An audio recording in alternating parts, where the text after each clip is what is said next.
Hello everyone, कैसे हैं आप सब। स्वागत है आप सबों का मेरे यूट्यूब चैनल से विरामन एकेडमी पे। आज 2020 की बारी, इससे पहले 2019 हम लोग कर चुके हैं। आज का वीडियोज़ आप लोगों के लिए बहुत ही मज़ेदार होने वाला है। रीज़न क्या है? रीज़न ये है कि जो क्वेश्चन 15 है, 15 क्वेश्चन में से आप लोगों का 10 क्वेश्चन तो खुद आप बना लोगे। हाँ, इसमें कंडीशन ये है कि अगर जो मैंने आप लोगों के लिए सीरीज़ स्टार्ट किया है क्वेश्चन बैंक का, मॉडल सेट भी हम बना चुके हैं। अगर वो आप देखते हुए आए हैं और मेरा नोट्स जो हम आपको देते हैं वो अगर करते हुए आए हैं, उसी नोट्स में से यहाँ पे 2020 में जो 15 क्वेश्चन में से 10 क्वेश्चन आप खुद ही बना पाओगे। तो चलिए स्टार्ट करते हैं। और हाँ, आप डरिए नहीं, आप टेंशन भी मत लीजिए। हम आप लोगों के लिए केमिस्ट्री का भी क्वेश्चंस को जल्दी ही अपलोड करने वाले हैं। वैसे केमिस्ट्री का दो वीडियोस तो हम अपलोड कर चुके हैं। मॉडल सेट जो आपका 2023 का है वो पहले आप करके रखें, नोट्स करके रखें। जब हम स्टार्ट करेंगे क्वेश्चन बैंक तो आपको मज़ा उसमें भी आने वाला है। तो 2020 में आया हुआ पहला क्वेश्चन को आप देखिए क्या कहा गया। ये देखिए, पहला क्वेश्चन है कि a positively charged body has, a positively charged body has मतलब जो एक वस्तु है जिसमें कौन सा चार्ज है? पॉजिटिवली चार्ज है। ठीक है, आप जानते हैं कोई वस्तु दो प्रकार के चार्ज उसमें हो सकते हैं, एक पॉजिटिवली और एक नेगेटिवली। तो अभी क्या बोला गया कि इस वस्तु में चार्ज कैसा? तो पॉजिटिवली चार्ज है। तो इसमें से कौन सा ऑप्शन सही होगा?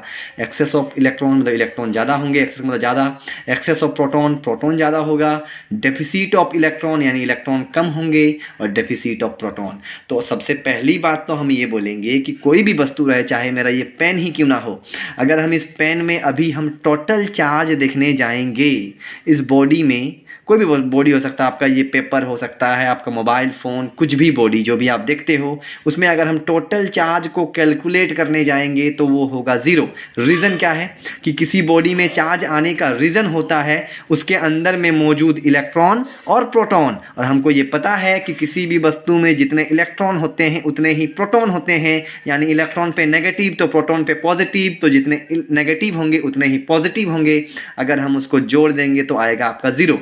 तो अब बात हुआ कि किसी बॉडी में चार्ज कैसे आता है। तो ये देखिए, दो प्रकार के चार्ज तो होंगे, एक पॉजिटिव और एक नेगेटिव। तो अगर चार्ज, किसी वस्तु में चार्ज कब आएगा, चाहे पॉजिटिव का हो चाहे नेगेटिव का हो, तो वो तब आएगा जब वो इलेक्ट्रॉन का करेगा लेन देन। इलेक्ट्रॉन का क्या करेगा? लेन देन। मतलब अगर वो इलेक्ट्रॉन लेगा या फिर इलेक्ट्रॉन वो देगा तभी उसमें चार्ज आ सकता है। अब बात होगा कि पॉजिटिव चार्ज कब हो सकता है। तो ये देखिए, ये एक बॉडी है, इस बॉडी में टोटल चार्ज तो जीरो होगा, और अगर वो अपने एक इलेक्ट्रॉन को दे देता है, पॉजिटिव चार्ज अगर वो अपने एक इलेक्ट्रॉन को दे देगा तभी उसमें पॉजिटिव चार्ज आता है। यानी किसी बॉडी में पॉजिटिव चार्ज कब आएगा? जब वो अपने एक इलेक्ट्रॉन दे देगा। और नेगेटिव चार्ज कब आएगा? जब वो इलेक्ट्रॉन ले लेगा। सही है, आप इतना बात याद रखिए। अब आप खुद सोचिए कि अगर पॉजिटिव चार्ज पूछा गया क्वेश्चन में भी, देखिए आप क्वेश्चन में भी आपको पॉजिटिवली चार्ज का पूछा गया है, तो पॉजिटिवली चार्ज बॉडी कब बनता है? जब वो इलेक्ट्रॉन्स दे देता है। तो अगर वो इलेक्ट्रॉन्स दे देगा तो क्या उसके पास इलेक्ट्रॉन की कमी नहीं होगी? सोच के बताइए आप। इलेक्ट्रॉन्स अगर कोई दे देगा तो इलेक्ट्रॉन की कमी तो होना है, और अगर इलेक्ट्रॉन की कमी होना है मतलब पॉजिटिव चार्ज में इलेक्ट्रॉन कम होगा और नेगेटिव चार्ज में तो इलेक्ट्रॉन लेगा, यानी नेगेटिव चार्ज में इलेक्ट्रॉन ज़्यादा होगा। तो अब आप आते हैं ऑप्शन में, और ऑप्शन आपका सही भी हो जाएगा कि पॉजिटिवली चार्ज बॉडी के पास क्या होने वाला है? तो डेफिसिट ऑफ इलेक्ट्रॉन यानी इलेक्ट्रॉन की कमी होगी। रीज़न क्या है कि वो इलेक्ट्रॉन दे करके पॉजिटिव चार्ज बनेगा। अगर यहाँ पे नेगेटिवली चार्ज पूछता तो वहाँ पे होता एक्सेस ऑफ इलेक्ट्रॉन यानी इलेक्ट्रॉन ज़्यादा होता। रीज़न क्या है कि नेगेटिवली चार्ज इलेक्ट्रॉन लेके बनेगा। सही है, कॉन्सेप्ट हम देते चलेंगे, आप नोट्स करते चलोगे। अब ये सवाल 2019 में ही ये सवाल देखने को मिल चुका था ऐसा इस प्रकार का। अगर वो पढ़े हैं तो ये आप खुद ब खुद बनाओगे। हम बोले हैं 15 में से 10 सवाल तो आपका खुद ब खुद बनने वाले हैं। पहला सवाल देखिए, खुद बना सकते हो आप। सवाल क्या है वो देखिए, आप बोलता है if a uniform wire of resistance 16 ohm is cut into 4 equal parts and attached in parallel combination the equivalent resistance is। बहुत सिंपल है। आपको 2019 में बोला गया था कि n इक्वल पार्ट्स में काटेंगे, अब कितने में काटना है आपको? 4 इक्वल पार्ट्स में। तो अब यहाँ देखिए, ये हो गया आपका वायर, और इस वायर का जो रेजिस्टेंस है वो है आपका 16 ओम। अब इसको हमको काटना है 4 बराबर भागों में, तो 1 भाग, 2 भाग, 4 भाग, देख रहे हैं ये 1 2 3 और 1 4 भागों में काटने पे अगर ये 16 ओम का है तो ये हम आपको बता चुके हैं कि 16 ओम को अगर 4 भाग में काटेंगे तो इसका कितना प्रतिरोध बनेगा, तो 16/4, इसका भी 16/4, इसका भी 16/4, इसका भी 16/4। जितने भागों में काटेंगे उसको आपको डिवाइड करना है। अगर 5 भाग बोलता तो यहाँ पे 5 होता।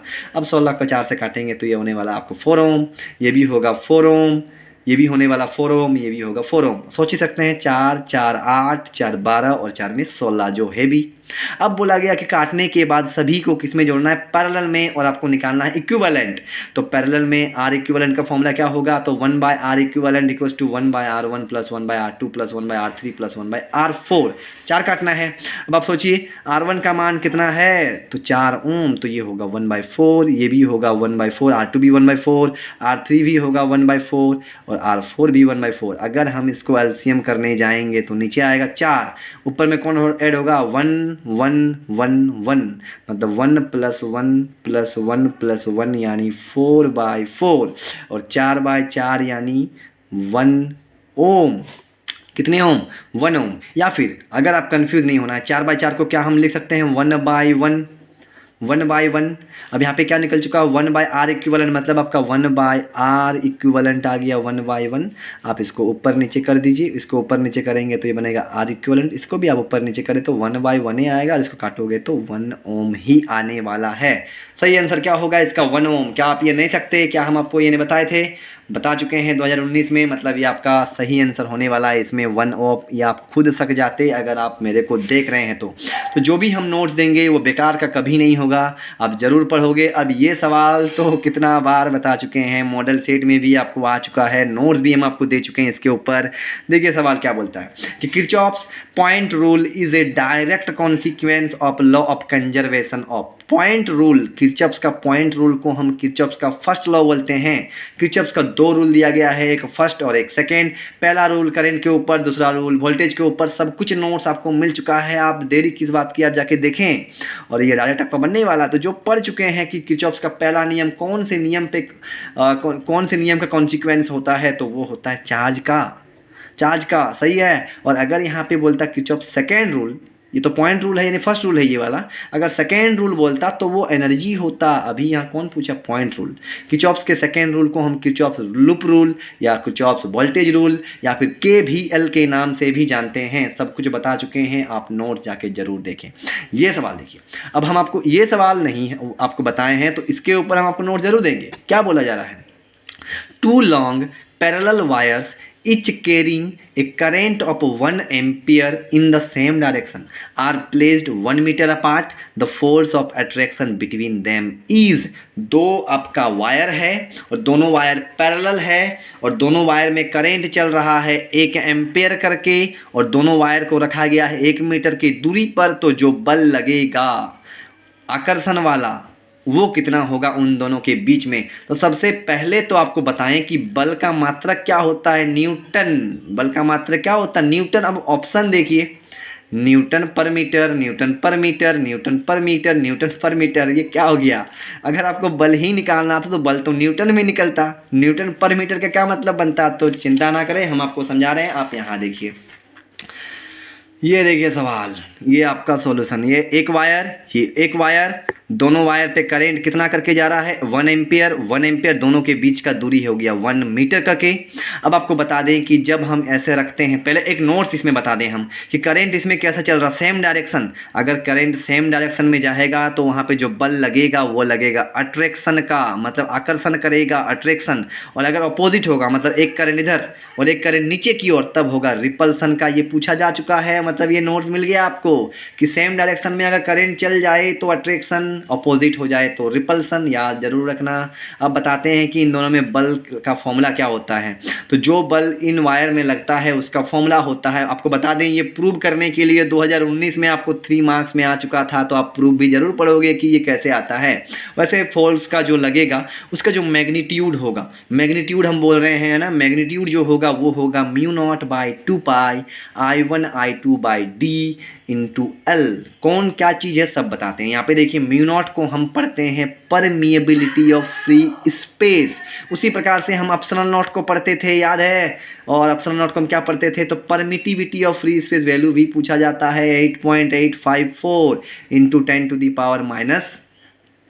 ऐसा यूनिट आप जो भी है आप लिखोगे, हम बता चुके हैं। इसका आसान यूनिट तो कूलम स्क्वायर पर न्यूटन पर मीटर स्क्वायर। अभी यहाँ पे मी नॉट है, I1 मतलब एक करंट जो इसमें जा रहा है, ये I2 ये वाला करंट, और D का मतलब इन लोगों के बीच का दूरी, और L मतलब इस वायर का लेंथ। सही है। अब वायर का लेंथ क्या आपको क्वेश्चन में बताया है, तो नहीं सर कुछ नहीं बताया गया, सिर्फ बोला गया दो लंबे पैरेलल वायर है। लंबा मतलब कितना लंबा।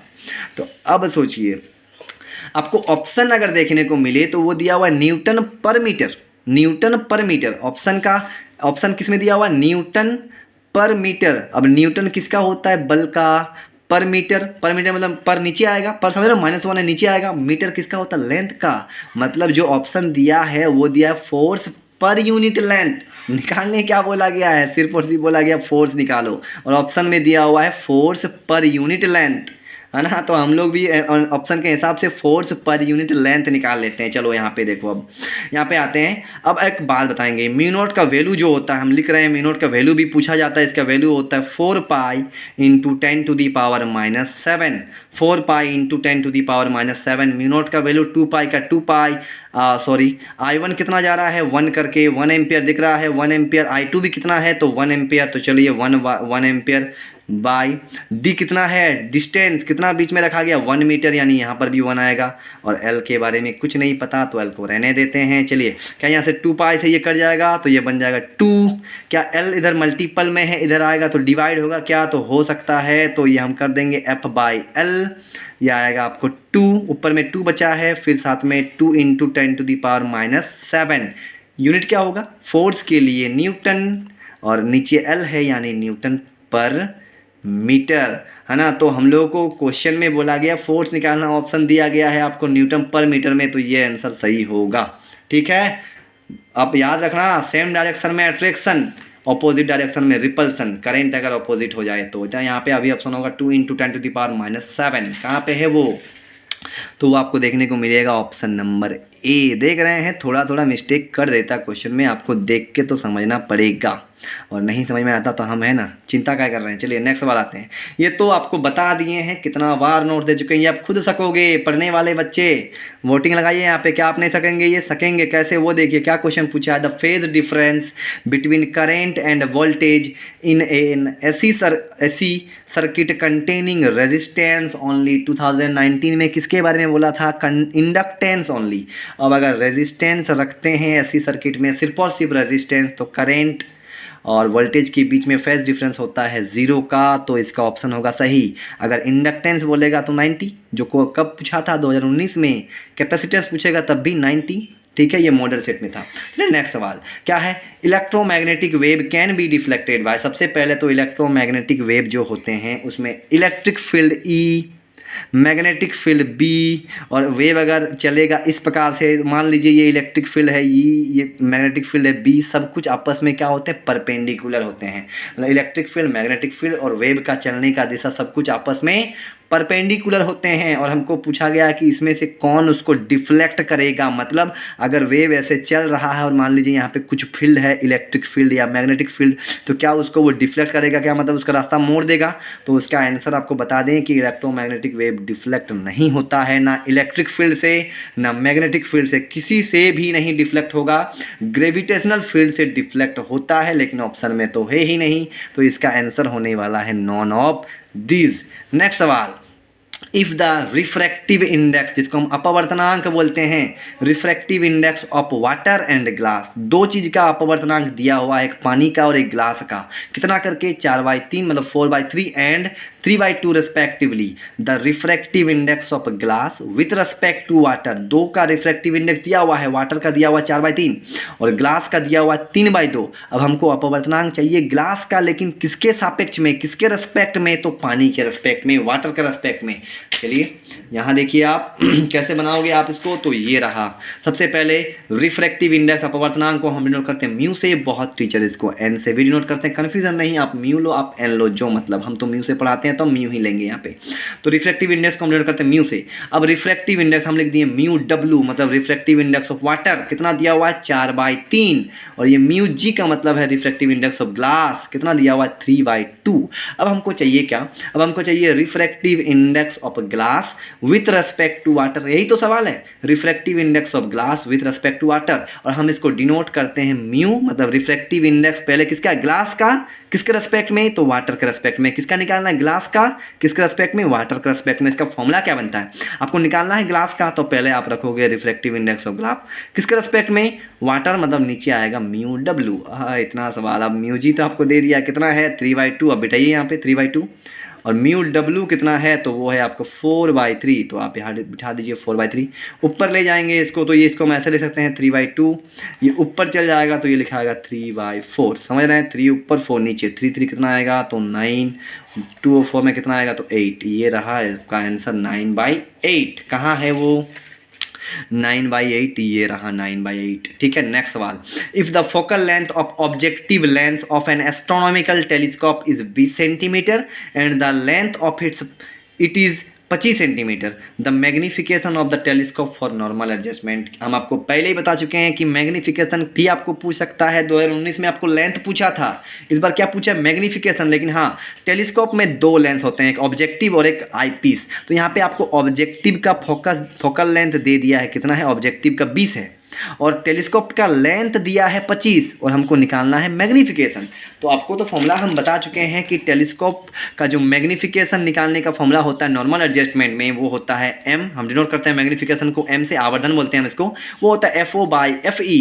FO मतलब focal length of objective, objective तो दे दिया है 20, सही है, FE नहीं पता, लेकिन आपको हिंट भी तो दिया है कि लेंथ का फॉर्मूला क्या होता है FO + FE, और लेंथ आपको दे दिया है 25। आप देख सकते हैं क्वेश्चन में लेंथ आपको दिया हुआ 25, तो लेंथ का फॉर्मूला हम बिठा देते हैं ना। लेंथ का फॉर्मूला कितना दिया हुआ 25 दिया हुआ है, FO ऑब्जेक्टिव का तो 20 है, FE आपको चाहिए, FE को रहने देते हैं, 20 इधर ले जाएंगे तो माइनस, तो 25 से 20 जाएगा तो आएगा 5, यानी FE आपको निकल जाएगा 5। तो अब आप बिठाइए मैग्निफिकेशन पे, FO का मान है 20 और FE का मान आ गया 5, काटेंगे तो कितना आएगा, 20 को 5 से काटेंगे तो आएगा 4। ऑप्शन देखिए अब कौन सा होने वाला है, तो वो होने वाला आपका ऑप्शन नंबर B4। नेक्स्ट सवाल। Huygens wave theory of light can not explain. Huygens का जो वेव थ्योरी है वो किसको मतलब एक्सप्लेन नहीं कर सकता, रिफ्लेक्शन को एकदम कर सकता है, हाइजेंस रिफ्लेक्शन को करता है, रिफ्रैक्शन को भी करता है, टोटल इंटरनल रिफ्लेक्शन को भी कर सकता है। ऑप्शन हो गया फोटो इलेक्ट्रिक इफेक्ट को हाइजेंस के वेव थ्योरी से हम कभी नहीं समझ सकते। फोटो इलेक्ट्रिक इफेक्ट में होता क्या है कि एक मेटल होता है, लाइट यहाँ पे आता है और यहाँ से इलेक्ट्रॉन्स बाहर निकल जाते हैं, यहाँ से इलेक्ट्रॉन्स बाहर निकल जाते हैं। अब ये फोटो इलेक्ट्रिक एक्सपेरिमेंट जो है वो आइंस्टीन दिए हुए हैं, आइंस्टीन का फोटो इलेक्ट्रिक इक्वेशन भी इसमें मिलता है। आपको ये निकालने के लिए 3 नंबर पूछता है, इसका नियम भी है। और आपको बता दें आइंस्टीन ने ये बात साफ साफ कर दिया था कि अगर हमको फोटो इलेक्ट्रिक इफेक्ट समझना है तो हमको लाइट को कंसिडर करना पड़ेगा as a particle, not as a wave. अब हाइजेंस का प्रिंसिपल वेव के ऊपर है, और आइंस्टीन ने क्या कहा कि फोटो इलेक्ट्रिक इफेक्ट को तभी समझा जा सकता जब हम लाइट जो आ रहा है उसको हम फोटोन के भांति पकड़े, फोटोन यानी पार्टिकल्स के भांति। तो फोटो इलेक्ट्रिक इफेक्ट को हम हाइजेंस के वेव थ्योरी से कभी नहीं एक्सप्लेन कर सकते। इसका सही आंसर होगा फोटो इलेक्ट्रिक इफेक्ट। अब आते हैं the momentum of a photon of frequency new is, the momentum of a photon of frequency new is, ये 2018 में हम आपको बता चुके हैं। इसका आंसर जो जानते हैं वो सिंधा बताएंगे, वो क्या होने वाला है h/c। हम आपको वहाँ पे नोट्स भी दिए हैं कि ये होता कैसे है, तो वहाँ से जाके आप इसको देख सकते हैं। नेक्स्ट सवाल। If the radius of the first Bohr orbit is r, the radius of second Bohr orbit is, चलिए ये इसके ऊपर भी नोट्स आपको पहले ही दे चुके थे कि रेडियस निकालने का फॉर्मूला हम रखते हैं Rn बराबर R1 इंटू n स्क्वायर, जहाँ पे n क्या है ऑर्बिट, 1 रखेंगे पहला ऑर्बिट, 2 रखेंगे सेकेंड ऑर्बिट। अभी आपको सेकेंड ऑर्बिट का पूछा है कि the radius of the second Bohr orbit क्या होगा, तो हम Rn के जगह पे रखाएंगे R2। R1 तो बोल दिया फर्स्ट ऑर्बिट कितना है, तो फर्स्ट ऑर्बिट आपको बोला गया है कि वो R का है, तो हम R1 के जगह पे रख देंगे R। अब n सेकेंड ऑर्बिट के लिए तो 2 का स्क्वायर, तो 2 का स्क्वायर कितना होगा जी, तो 4, 2 का स्क्वायर कितना होगा 4, तो R2 मतलब सेकेंड रेडियस कितना निकल जाएगा 4R। ऑप्शन क्या होने वाला है 4R, कहाँ है 4R, तो 4R ये रहा सर आपका 4R, बी नंबर। नेक्स्ट सवाल। The nuclear radius is of the order of. ये भी मॉडल सेट में आया था, हम आपको बता चुके हैं कि जो भी एक परमाणु होता है उसमें जो न्यूक्लियस होता है, न्यूक्लियस समझते हैं ना, जिसमें प्रोटॉन और न्यूट्रॉन होता है, इसका जो रेडियस होता है, रेडियस है ना, त्रिज्या होता है, वो कहाँ से कहाँ पे लाई करता है, तो वो करता है 10⁻⁻15 से लेकर के 10⁻⁻14। तो अभी ऑप्शन में आप देख सकते हैं कहाँ पे 10⁻⁻15 दिख रहा है, तो वो आपका ऑप्शन सी है। ये रहा आपका सही आंसर। नेक्स्ट सवाल पे आते हैं। नेक्स्ट सवाल क्या बोला जा रहा है कि व्हेन नाइट्रोजन एटम है, ये नाइट्रोजन का न्यूक्लियाई है, ठीक है। तो when nitrogen nuclei are bombarded by neutron and the resultant nuclei are carbon, ठीक है, the emitted particles will be. मतलब हमको नाइट्रोजन एटम मेरे पास है, हम उसको बॉम्बार्ड कराएंगे, मतलब उसमें हम पास कराएंगे, उसको ठोकर मारेंगे, किसके साथ, न्यूट्रॉन के साथ। तो वो किस में टूट जा रहा है, कार्बन में टूट रहा है, तो उसके साथ कौन से पार्टिकल्स और बाहर निकलेंगे जब हम न्यूट्रॉन्स को उसमें टकराएंगे। तो इसका आंसर हम बता दे रहे हैं, जो पढ़े वो सिंपल में जानेंगे, वो होगा प्रोटॉन, ठीक है, इसमें प्रोटॉन निकलता है। नेक्स्ट सवाल पे आते हैं। If the forbidden energy gap in a substance 1 electron volt, the substance is a. If the forbidden energy gap in a substance 1 electron volt, the substance is A। मतलब अगर किसी पदार्थ में forbidden energy gap 1 electron volt का है तो वो पदार्थ क्या होगा, कंडक्टर यानी सुचालक, सेमीकंडक्टर यानी अर्धचालक, इंसुलेटर यानी कुचालक और सुपर कंडक्टर। इसमें से क्या होगा आपको ये बताना है। देखिए हम आपको आंसर तो बता सकते हैं कि ये सेमीकंडक्टर होगा, लेकिन क्या ये आंसर के साथ आप सब कुछ कर पाओगे। अभी यहाँ पे 1 इलेक्ट्रॉन वोल्ट पूछा है, क्या आपको 2 इलेक्ट्रॉन वोल्ट नहीं दे सकता, क्या आपको 3 इलेक्ट्रॉन वोल्ट नहीं पूछ सकता, क्या आपको 0 इलेक्ट्रॉन वोल्ट नहीं पूछ सकता, क्या आपको 5 इलेक्ट्रॉन नहीं दे सकता है। तो आप समझोगे तब ना जानोगे। और रहा बात की फॉरबिडन एनर्जी गैप क्या है, तो ये देखो हम नोट्स दे रहे हैं, ये नोट्स भी आपको पक्का है, भिड़ सकता है। यहाँ देखिए सबसे पहले तो इलेक्ट्रिसिटी के हिसाब से, करंट के हिसाब से हम मैटर यानी पदार्थ को या फिर सब्सटेंस को हम 3 कैटेगरी में बांटते हैं। एक को बोलते हैं हम कंडक्टर सुचालक, एक को बोलेंगे हम सेमीकंडक्टर अर्धचालक, एक को बोलेंगे हम इंसुलेटर। अब जानते हैं कंडक्टर हम उसे कहते हैं जिसमें करंट आसानी से पार होता है, इसमें करंट पार होगा लेकिन हमको इसको थोड़ा सा टेम्परेचर देना पड़ता है। इंसुलेटर में करंट पार नहीं करता है। अब इन तीनों को समझाने के लिए एक बैंड थ्योरी दिया जाता है। बैंड थ्योरी एक्सप्लेन करता है कि अगर कोई कंडक्टर है तो क्यों है, अगर कोई सेमीकंडक्टर है तो क्यों है, अगर कोई इंसुलेटर है तो क्यों है। तो सबसे पहले बैंड थ्योरी समझा जाए तो अकॉर्डिंग टू बैंड थ्योरी क्या बोलता है, कोई भी जो पदार्थ है हमारे इस दुनिया में उसके पास 2 बैंड होगा। एक को हम बोलेंगे, नीचे हम देख रहे हैं, एक को हम बोलेंगे वैलेंस बैंड, दिख रहा है, एक को हम क्या बोलने वाले हैं, वैलेंस बैंड, और दूसरे वाले को हम बोलेंगे कंडक्शन बैंड। अब बोलेगा कि आप बैंड क्या कर रहे हैं सर, तो बैंड का मतलब कुछ नहीं है, एनर्जी लेवल है। क्या है, एनर्जी लेवल है जहाँ पे इलेक्ट्रॉन्स जा सकते हैं, रह सकते हैं। सॉरी माफ करिएगा। सबसे पहले आपको बता दें क्या बोला जाता है बैंड थ्योरी के हिसाब से कि कोई भी जो पदार्थ होगा उसका 2 बैंड होगा, एक वैलेंस और एक कंडक्शन। आपको बता दें इलेक्ट्रॉन्स रहता है वैलेंस बैंड में। कहाँ रहता है, वैलेंस बैंड में। अगर ये इलेक्ट्रॉन जंप करके कंडक्शन बैंड में पहुंच जाए, जंप करके कंडक्शन बैंड में पहुंच जाए तो वो करंट को आराम से पार करेगा, सही है। और अगर ना कर पाए तो करंट पार नहीं करेगा। और आपको बता दें हम क्या बोले कि ये बैंड कुछ नहीं है, एनर्जी लेवल है। तो इन दोनों में देख रहे हैं, बैलेंस को हम नीचे रखें, कंडक्शन को ऊपर रखें, मतलब बैलेंस बैंड का एनर्जी कम होगा और बैलेंस का थोड़ा ज़्यादा होगा, तो इन दोनों में तो डिफरेंस आएगा, इन लोगों में एनर्जी का गैप होगा।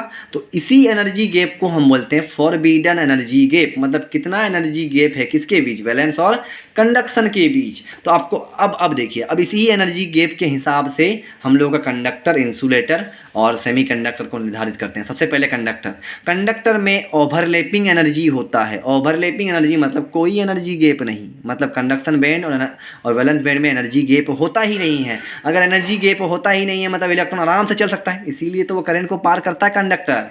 अब बात हुआ सेमीकंडक्टर में, तो सेमीकंडक्टर में जो ये एनर्जी गैप होता है वो होता है less than 3 electron volt, less than 3 electron volt. और इंसुलेटर में होता है greater than 3 electron volt, less than 3 electron volt किसके लिए, सेमीकंडक्टर, और ग्रेटर किसके लिए, इंसुलेटर के लिए। अब सवाल क्या है, अब सवाल में आपको पूछा है कितना है, 1 इलेक्ट्रॉन वोल्ट। तो क्या 1 इलेक्ट्रॉन वोल्ट 3 से कम है, अगर 3 से कम है तो वो पदार्थ क्या होना चाहिए, सेमीकंडक्टर। तो अब अगर मान सेमीकंडक्टर, तो यहाँ पे आंसर सही है कौन सा होगा, सेमीकंडक्टर, जो हम दिए भी हैं।